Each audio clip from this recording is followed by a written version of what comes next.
Hey everybody, welcome back to the Gray Area. I'm Ellie. I'm Corey. I'm Xavier. And today we're going to be talking about 21st Century Fox getting bought by Disney.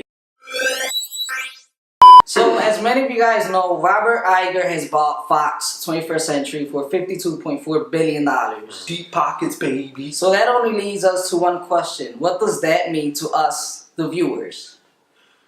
So, what does this mean to the viewers? Well, I mean, it definitely means that you are going to be seeing the X-Men and the Fantastic Four in the Marvel Cinematic Universe. Now, that comes along with a bunch of other stuff that Disney has purchased with 21st Fox Century, you know, like the Geographic Channel and stuff. It's essentially most stuff but the news channel that they have purchased. So, Right. I mean, like the ESPN Simpsons. also. Right, ESPN. I mean, the Simpsons and that stuff as well. Yeah.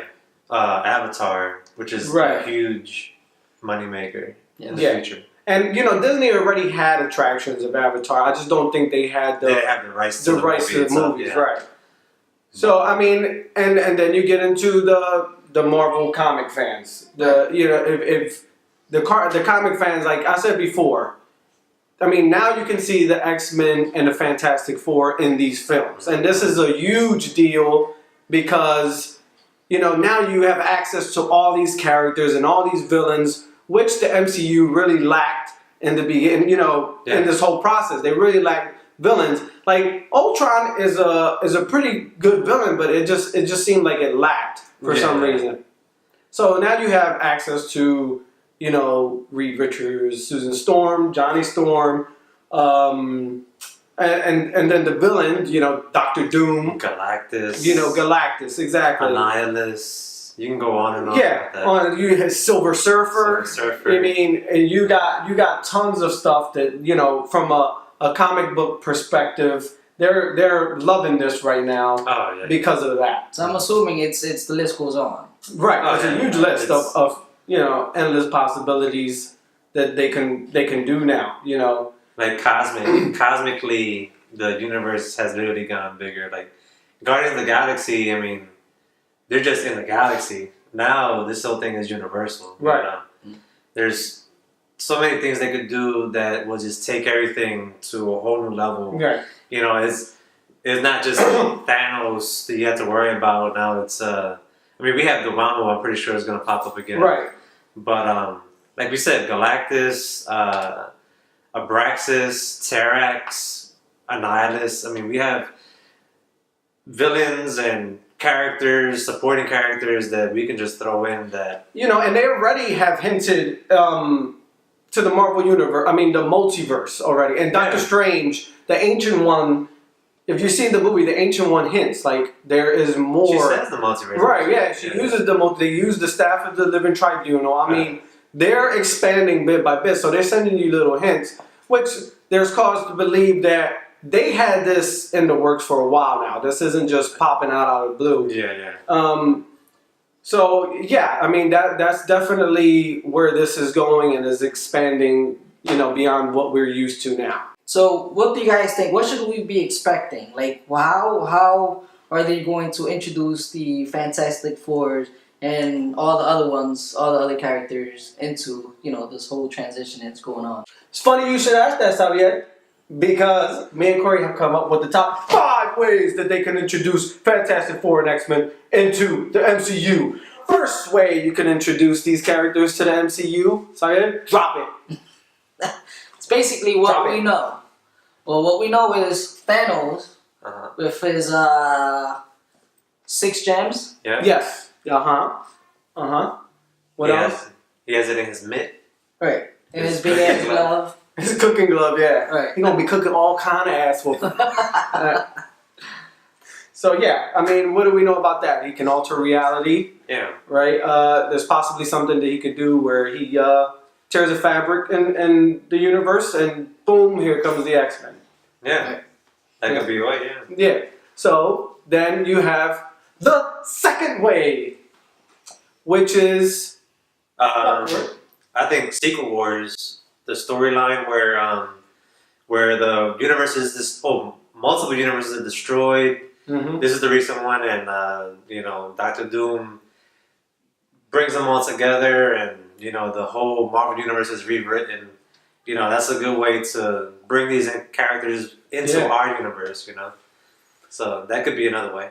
And you got a third way where Reed Richards and the Fantastic Four. I mean, Nick Fury could have these guys hidden. I can see a scenario where they're up in space, they get into their accident, and you know they're recovering and no one knows about them. You know, Reed Richards is helping.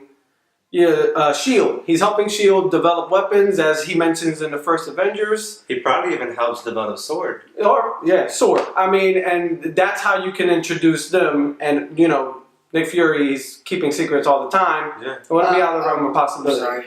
This is fucking ridiculous. 2 hours later.